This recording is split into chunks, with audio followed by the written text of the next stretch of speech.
story you are about to hear is true. The names have been changed to protect the innocent. Fatima Cigarettes, best of all king-size cigarettes, brings you Dragnet on both radio and television.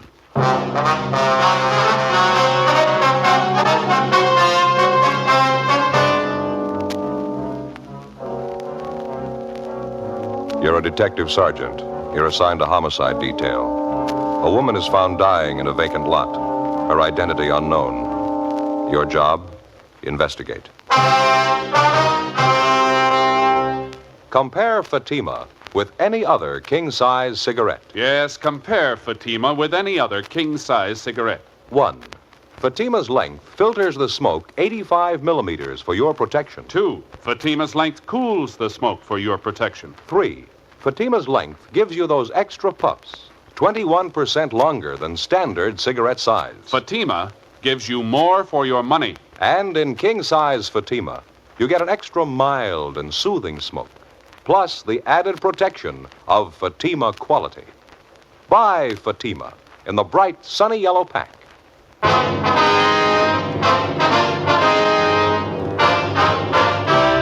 Dragnet, the documented drama of an actual crime. For the next 30 minutes, in cooperation with the Los Angeles Police Department, you will travel step by step on the side of the law through an actual case transcribed from official police files. From beginning to end, from crime to punishment, Dragnet is the story of your police force in action. It was Thursday, October 16th. It was cloudy in Los Angeles. We were working the night watch out of homicide detail. My partner's Frank Smith. The boss is Captain Lorman. My name's Friday.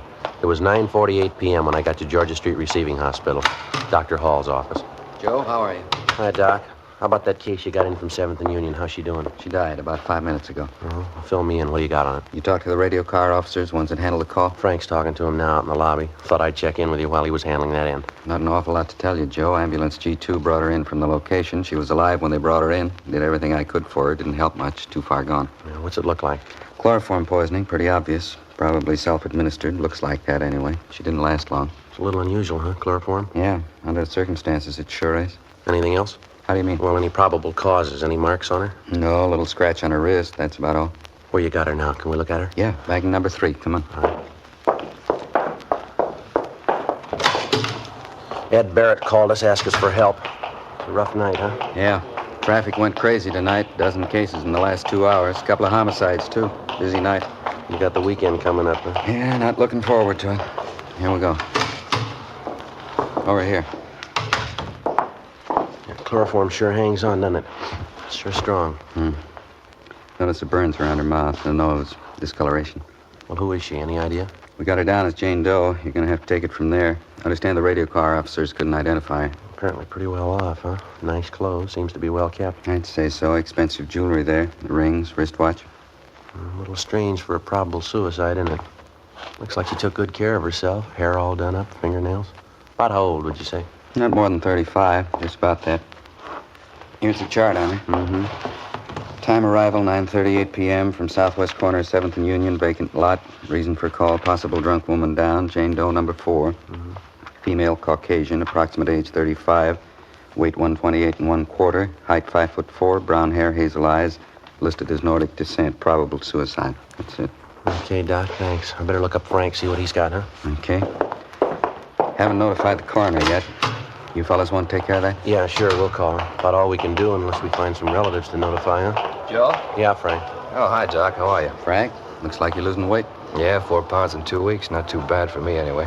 What'd you get, Joe? Chloroform poisoning. Probable suicide. Find out who she is? I gotta get back to my office. If there's anything I can help you with, come on back. Right, Doc. Thanks very much. Okay. How about it? Any identification? No, I talked to the fellas that took the call. Unit 182 was routine call. 390W down. They couldn't find out who put the call in. Said they found her in a vacant lot lying over against the side of the building. Yeah. They said she looked like she'd been drinking. Then they got a whiff of the chloroform. And they found this empty container by her side. Here. Yeah. It ties in, They huh? were careful handling it. Anything else? Well, while they're waiting for the ambulance, they talked to some of the people in the neighborhood. They couldn't tell them anything about the woman. The building they found her next to is a vacant store. No identification on her at all, huh? No, nothing. No purse or wallet. I checked missing persons. No one of her description reported. Fellows who handled the call said they went over her clothing. No marks of identification. Better notify Leighton Prince, huh? Maybe they can identify her. Already called him, Joe. Looks like probable suicide. Sure, a new twist, though. Chloroform rope. It doesn't figure, does it? What do you think? I don't know. No violence committed on the body, no indication of robbery. She had a wristwatch on, rings, too. Wouldn't figure anyway. Chloroform angle. Yeah. No other physical evidence out there, huh? I mean, besides the chloroform container? Nothing else besides a handkerchief. Yeah, a plain white handkerchief, chloroform on it. They found it next to the body. It's the only thing that doesn't fit 100%. What do you mean? It's a man's handkerchief. 10:25 p.m. Frank and I took the dead woman's clothing, the handkerchief, and the almost empty container of chloroform and drove back downtown to the office. We dropped off the clothing and the handkerchief at the crime lab to be processed for possible identifying marks. The chloroform container was taken to latent fingerprints for examination. The following morning, the body of the unidentified woman was taken to the county morgue for posting. As soon as the dead woman's prints were made available to us, they were checked through our record bureau and also through the record bureau at the sheriff's office. In addition, they also made a run on her description. They were unable to identify her. We checked with the crime lab, but they couldn't help us either. A detailed examination of the dead woman's clothing failed to yield any leads as to her identity. Latent prints didn't have any better luck with the chloroform container. The only prints they found on it were those of the dead woman. Meantime, the morning papers had picked up the story and given it front-page billing. 11:16 a.m. How's that again, Doc? Uh-huh. Yeah, I see. Mm-hmm. A little unusual, wouldn't you say? Yeah. Okay, we'll pick it up after lunch. Right, goodbye. Anything? Yeah, Doc Cephalo at the morgue just finished posting the body. What'd he say? The chloroform killed her. They even found traces of it in the stomach. Huh? That's right. It's a weird one, isn't it? Doesn't leave much doubt. Suicide. No indication it was anything else, is there? I got it. Homicide, Friday talking. Yes, sir. Yeah? Mitchell? Mm-hmm. That's so. Yeah, sure, be glad to. Yeah, we'll be here. You want to give us your address? Hello? Oh, here we go. What was it, Joe? Somebody by the name of James Mitchell. He's on his way down to see us, wants to talk to us about the dead woman. Yeah? He says he killed her. 11:50 a.m.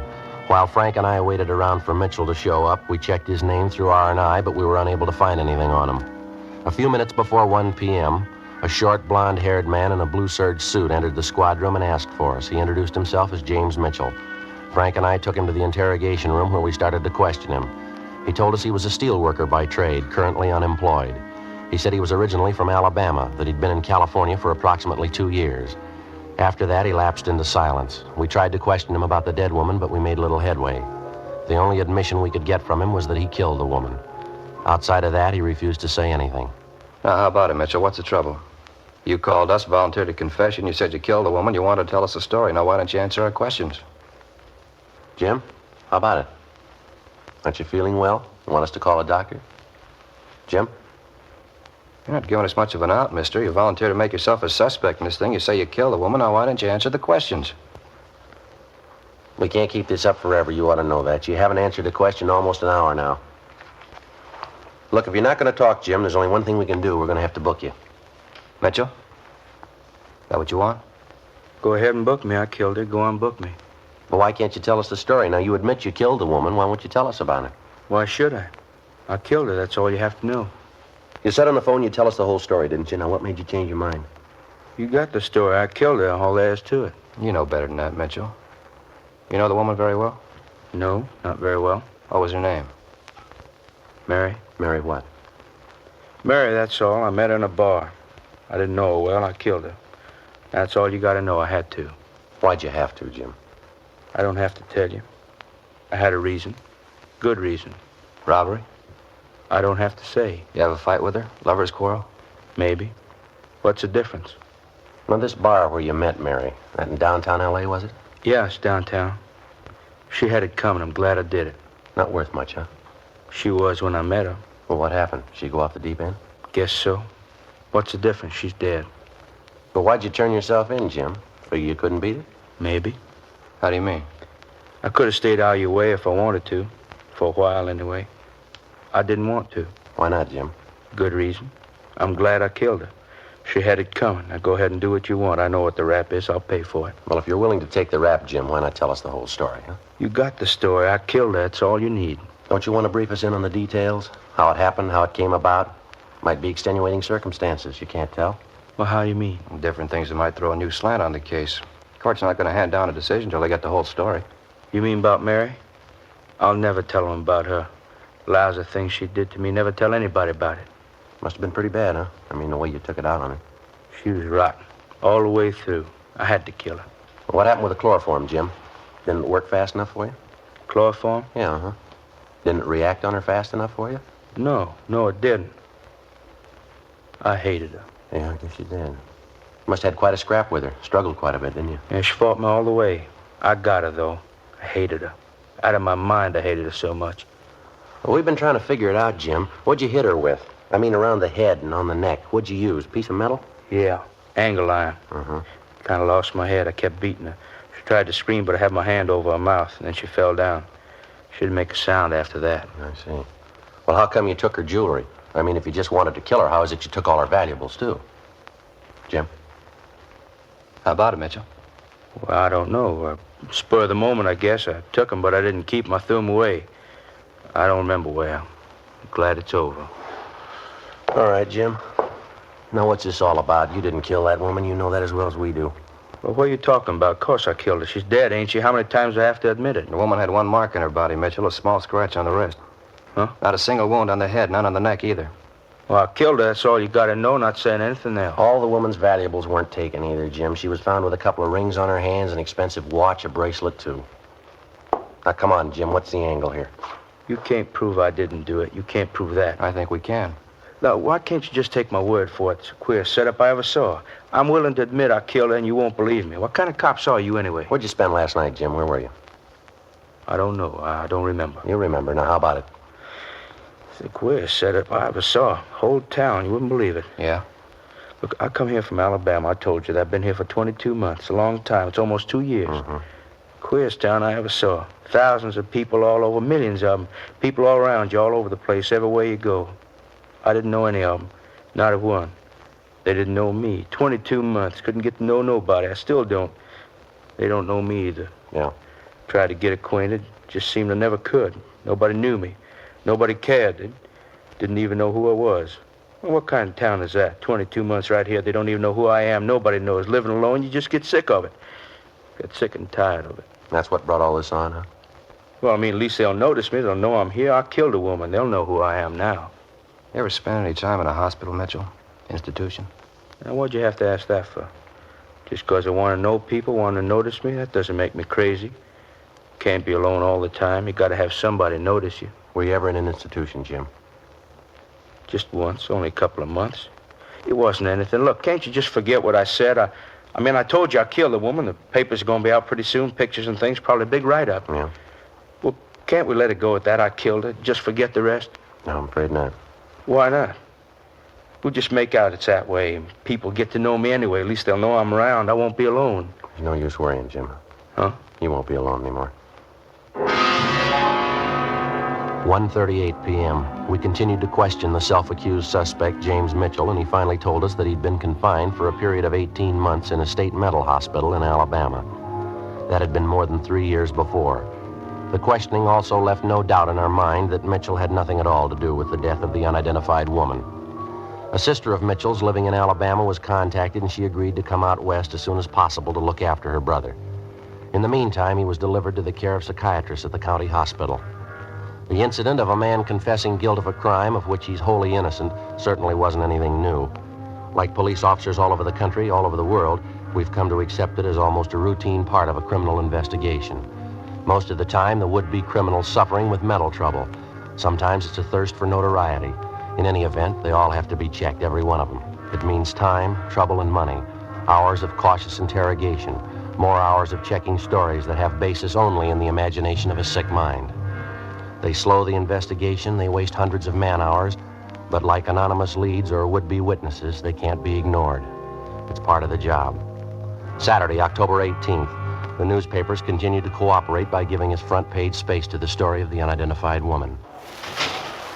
Joe? Yeah, how'd you do?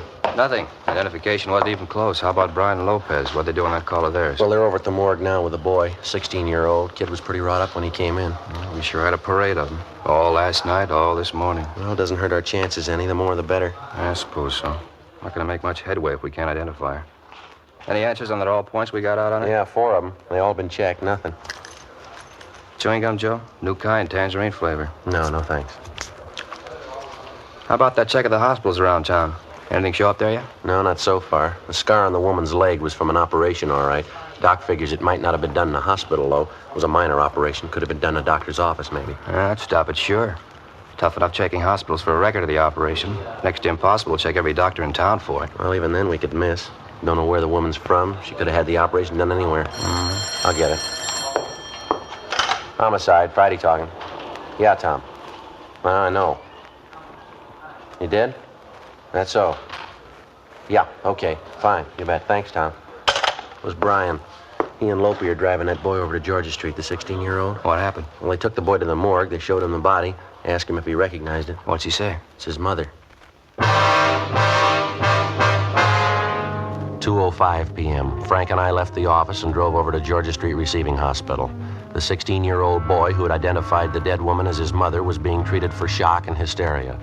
The youngster told Brian and Lopez that his name was Arnold Hopkins and that he'd been living with his mother at a Norwood Street address. After he was given a sedative and recovered himself a bit, the boy was driven to the home of his aunt and uncle out near Barnesdale Park. That night, Frank and I called on the boy and found him sufficiently recovered to answer a few questions. He confirmed his identity of the body he'd viewed that afternoon as that of his mother, Mrs. Jeanette Hopkins. He said he was an only child and that his father was dead. He told us his mother had been working for the past 6 years as coast representative for an Eastern cosmetics firm. We asked him what had happened the night his mother disappeared. The phone just rang about, when we were finishing dinner. About 8 o'clock, maybe quarter after. Well, when Ma hung up, she said something important come up. She had to go out to see somebody. She said she had to see him right away. She got her coat and left. It's the last time I saw her. Well, who was she going to see, Arnold? Did she tell you? No, she didn't. I heard her talking on the phone, though. Heard her say Leo. She said it a couple of times. Leo. Where was she going to meet this person, Arnold? Did you happen to overhear that? No, I didn't. I think she said, okay, I'll meet you there, Leo, and she hung up. Then she got her coat, kissed me goodbye, and she went out. Did she leave on foot or was she driving, you remember? Oh, on foot. My mother didn't drive. It was Leo, so. Your mother ever talk about him? Heard her talking to him on the phone a couple of times. That's about all. Well, do you know where he lives? What he looks like? Can you tell us anything about him at all? No, sir, nothing. I wouldn't know him if I saw him.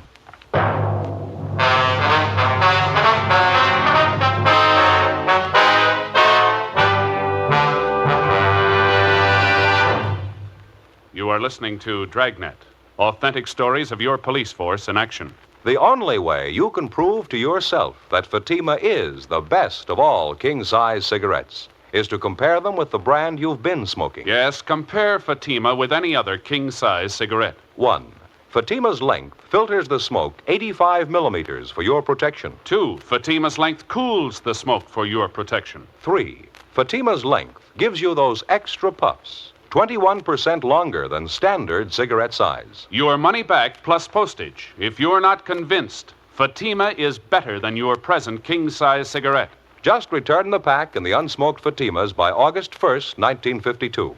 Fatima, Box 37, New York 1. More and more of your friends are switching to king-size Fatimas every day. Compare them yourself tomorrow.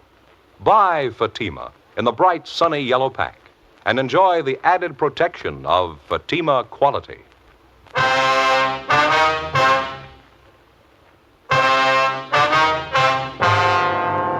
Saturday, October 18th, 8:30 p.m. Frank Smith and I continued interviewing the dead woman's son, 16-year-old Arnold Hopkins.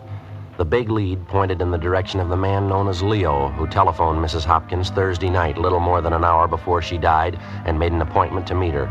It was a good lead, but it didn't go too far. All the boy could tell us was that the man's name was Leo. He'd heard his mother address a man by that name on the telephone several times, but that was the extent of it. He didn't know Leo's last name. He didn't know where he lived. He had no idea where his mother was to meet the man the night she died. We talked to the boy's aunt and uncle, the dead woman's brother and sister-in-law, but they couldn't help us either.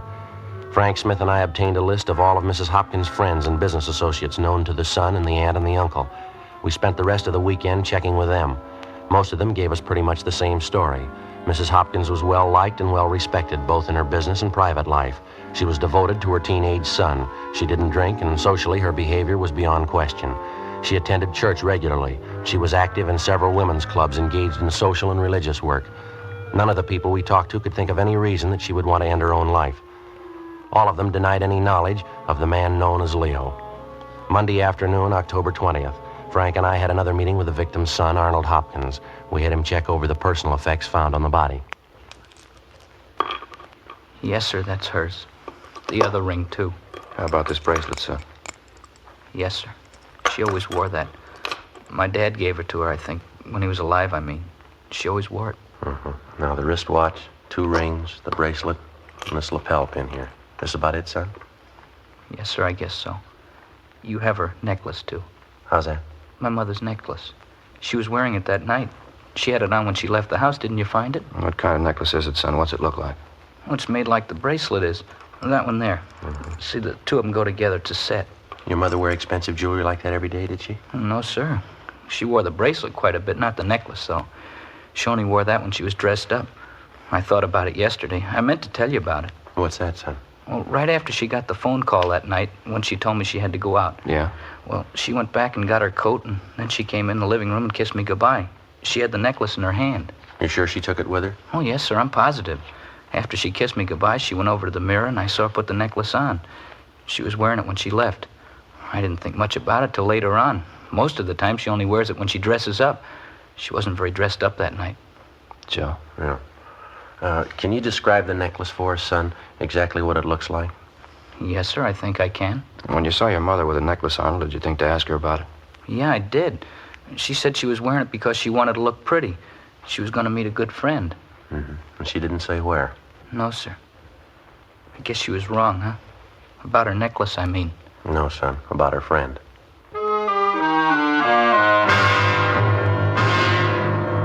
Monday, 3:18 p.m.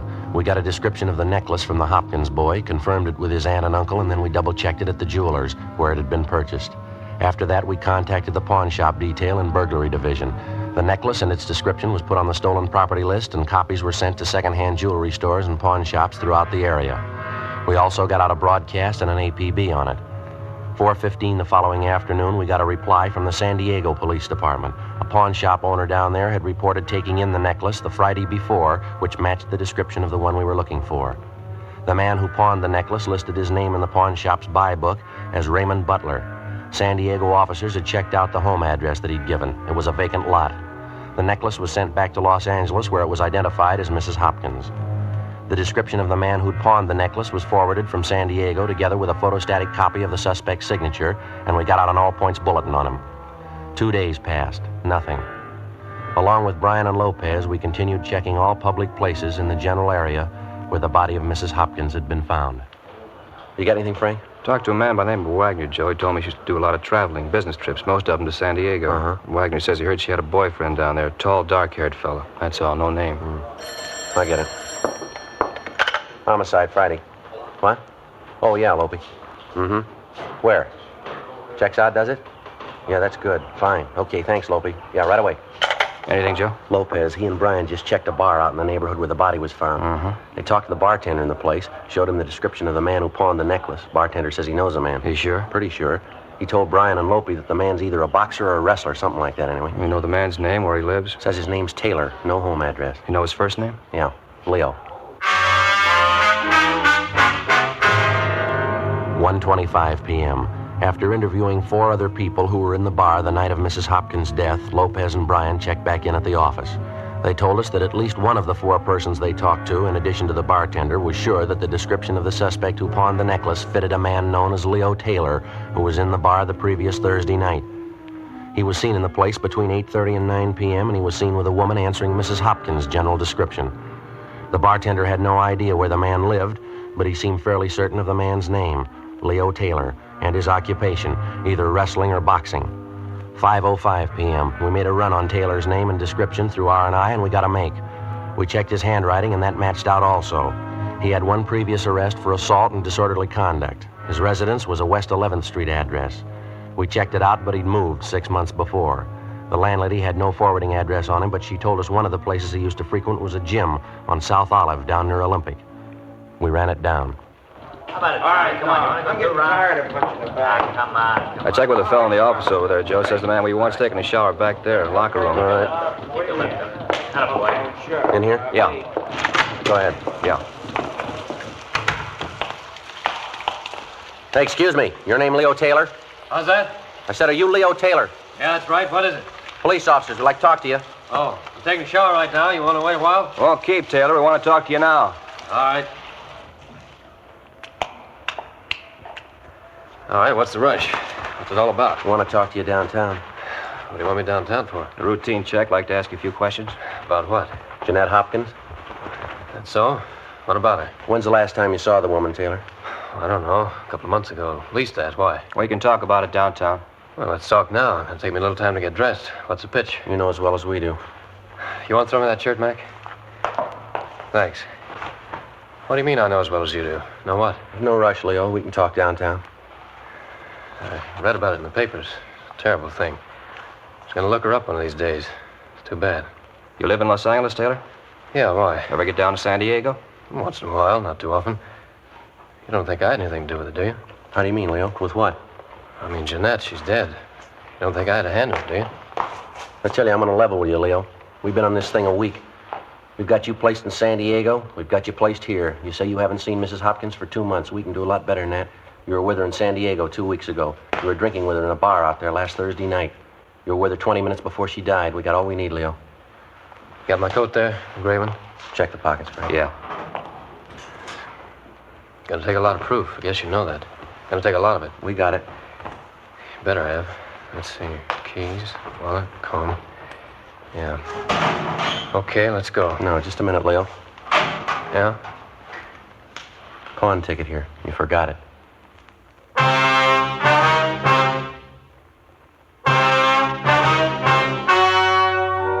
The story you have just heard was true. The names were changed to protect the innocent. On January 28th, trial was held in Superior Court, Department 89, City and County of Los Angeles, State of California. In a moment, the results of that trial. Now, here is our star, Jack Webb. Thank you, George Fenneman. Friends, there's not much I can add to what you've already heard about Fatima's. If you smoke them, I know you'll agree with me that no other king-size cigarette can match Fatima quality. Now, if you haven't tried them yet, prove it to yourself. Buy a pack and give them a try. I wish you would kind of check up on what we've been telling you. Compare Fatima's with any other king-size cigarette. You'll like Fatima's better flavor and aroma. It's extra mild and soothing smoke. And you'll find Fatima gives you more for your money. Yes, sir. In Fatima, the difference is quality. Buy a pack tomorrow. Fatima.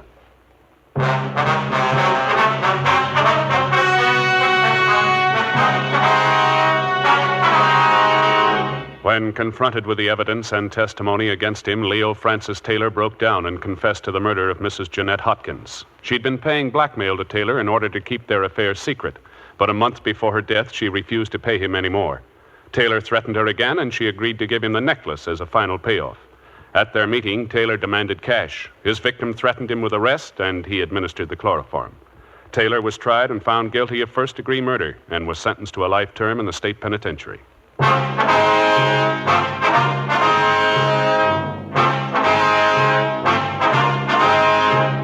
You have just heard Dragnet, a series of authentic cases from official files.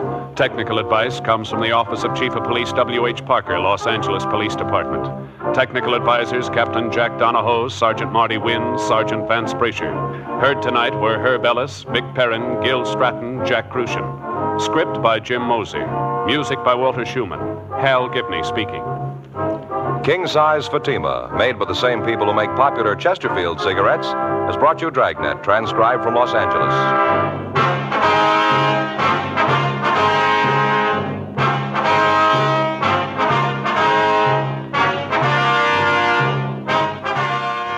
Each Thursday night, it's Counter Spy on NBC.